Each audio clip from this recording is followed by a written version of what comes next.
A new report in STAT details the financial support that hospitals and medical centers are receiving from FEMA.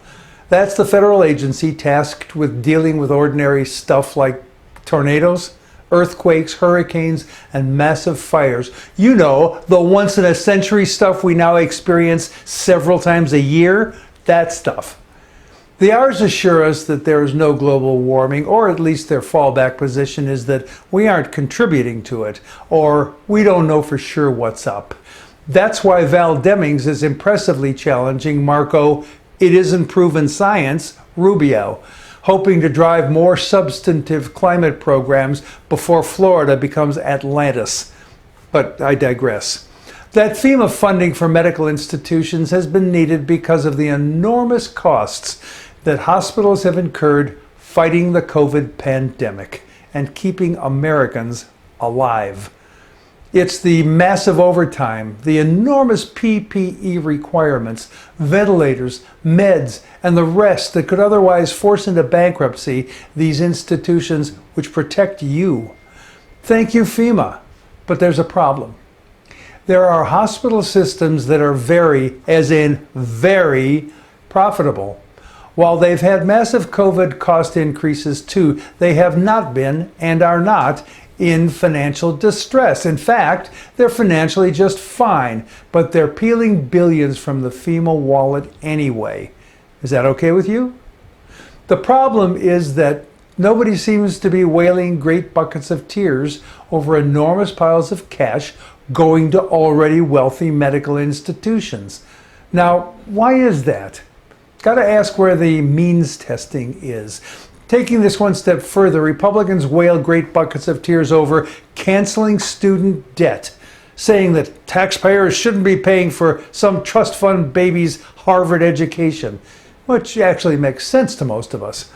On the other hand, there aren't that many trust fund babies with big student debt, so nearly all of the relief from student debt would go to we ordinary folk. Republicans would hate that. Still, means testing would make sense. If you're rich, you shouldn't get college debt relief. Means testing, baby, means testing.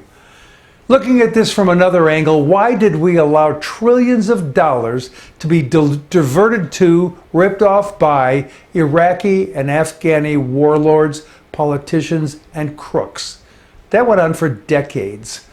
Regular readers of these posts know that I bash Republicans. Oh, so many reasons and so little time. But this issue is largely one of equal opportunity bashing. What is it about us that allows for such enormous misuse of our tax money? So yes, cancel debt for those who've done the hard work to advance their education and better themselves and our country. John Kennedy was right. College is America's best friend, and that's critically important now as China is graduating as many engineers every year as we have in total. And I think Bernie Sanders has it right too. Make public universities and colleges tuition free. Provide public funding for them just like we do for grade schools and high schools. And for the same reasons, funding the lower grades makes sense. Today's jobs require better educated people, especially because this is and will remain a global competition. For those who want a private education, go right ahead and you pay for it. No public money for any private schools, be they secular or religious, ever. And no, I don't care whether it's W's support of faith-based initiatives, that's money going to parochial schools and other religious institutions, or today's evangelical know-everythings, or our "my religion is the law" Supreme Court. Yes, I know that the fat cats won't like that because they love getting fatter, like from Trump's despicable tax cut. 83% of which went to the hugely wealthy and to corporations which bought back their stock with that windfall cash, and that has artificially boosted stock prices, which made the fat cats fatter. And those guys love fossil fuels because, hey, their short-term gain is just so nifty to have, even as those fuels imperil the lives of all of our Gen Zs and whoever comes after them. They're the same as with the wealthy private hospital CEOs who love digging into FEMA's wallet. The song says, "This land was made for you and me." Not just for you, rich guys. And as Elizabeth Warren cautioned, you didn't build it on your own. We, the people, built the infrastructure that has allowed you to prosper. Means testing says that a poor kid in the inner city gets help, and you don't, trust fund baby. It means that we should be in a Manhattan Project to build sustainable energy, even if the fat cats don't get their oil, gas, and coal dividends.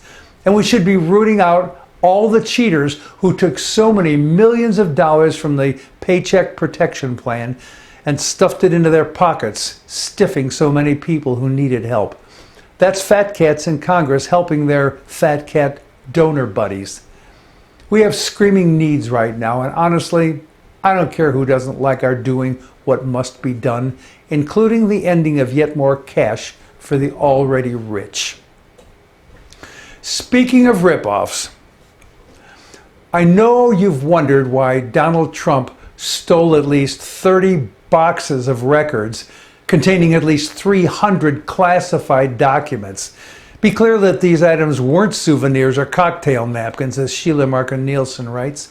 There's a link in the written post to her essay. She's an attorney, a former prosecutor, and she's politically astute. And her essay lays out a broader picture of what happened and why it happened as it did, and why pursuing Trump's theft is critically important. It's clear that he is guilty of at least 3 crimes. First, by taking the records in the first place. Any records. He is in violation of the Presidential Records Act. Second, his lying to federal agents about having returned all the documents when in fact he had retained at least half of them. He committed another felony there. And in taking classified documents, he is guilty of violating the Espionage Act. And note, none of that even touches on laws that apply to what he may have done with those national security documents, some of which would surely be worth billions to a U.S. adversary. Think about it. Trump has demonstrated it's a constant that he doesn't care about rules, consequences to others, or even legality. And he loves to cozy up to American adversaries like Putin, Xi, and MBS. And there he was at Mar-a-Lago with his stolen top secret documents. What could possibly go wrong?